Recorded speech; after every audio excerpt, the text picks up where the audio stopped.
What's going on, guys? It's Tyson Brown here, and today I'm going to share with you about how you can avoid being hungry when you're doing intermittent fasting.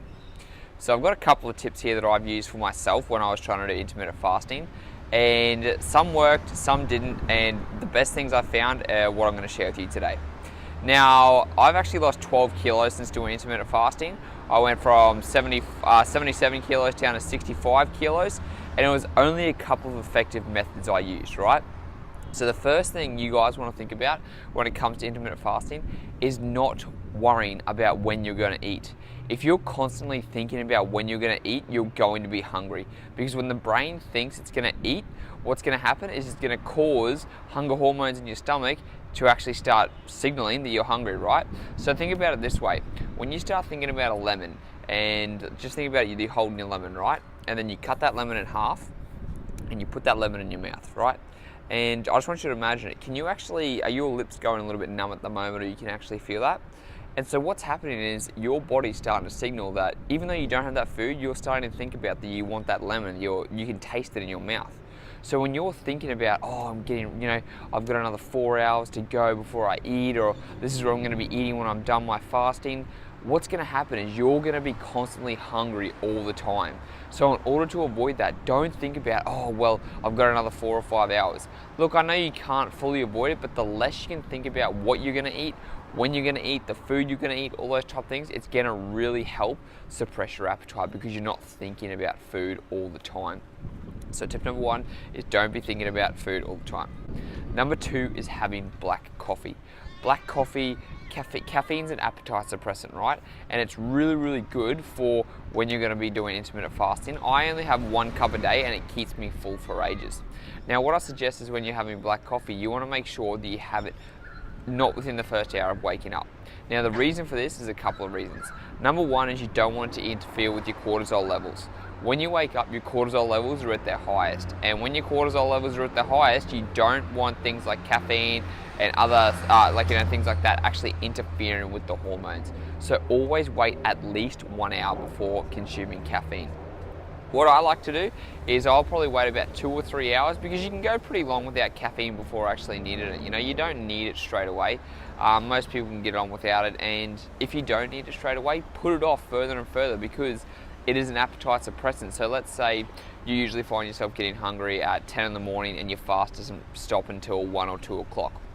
Well, if you don't have coffee in the morning and then at that 10 o'clock mark you start to get hungry and you have coffee at that time, it's going to suppress your appetite, and that way you're going to be able to go further and further without having to think about food, without having to go hungry during the day, and that's the most beneficial thing. Now remember, when you're going to be having black coffee, it's got to be black coffee. It can't have anything else in it because that's going to kill the intermittent fasting. That's going to stop it right there. Intermittent fasting, don't forget, is no calories. Now, if you don't drink black coffee, you can have things like green tea. You can have things like anything that's got 0 calories, right? Do not get the 0 calorie Red Bulls and all those type of things. None of that shit. Just stick to water, black coffee, green tea, black tea, all those type of things. Another thing I like to do, I don't personally do it, but one of my clients does it, is he has carbonated water. Now water, you need water, right? Most of the time when you think you're hungry, you're actually thirsty. The body isn't saying to you, I need I need water, unless you're actually, unless you've got that dryness in your throat. So sometimes when you're getting hunger signals, if you just drink more water, it's gonna send that hunger signal away. Now, if water doesn't do it for you, try carbonated and sparkling water. I'm not a big fan of it, don't really enjoy the taste, but I know a lot of people who actually like to go and consume sparkling water because it's carbonated and it's got that little bit of a filling effect in your stomach. So give that a try, it's a good experiment to go. And if you're drinking tons and tons of water, you're just not gonna be hungry because the body's getting the nutrients it needs. Your body can last 3-4 weeks without 72 hours and above without actually consuming food. So why do you think that if you don't have food, you're gonna die or you're gonna starve or things like that?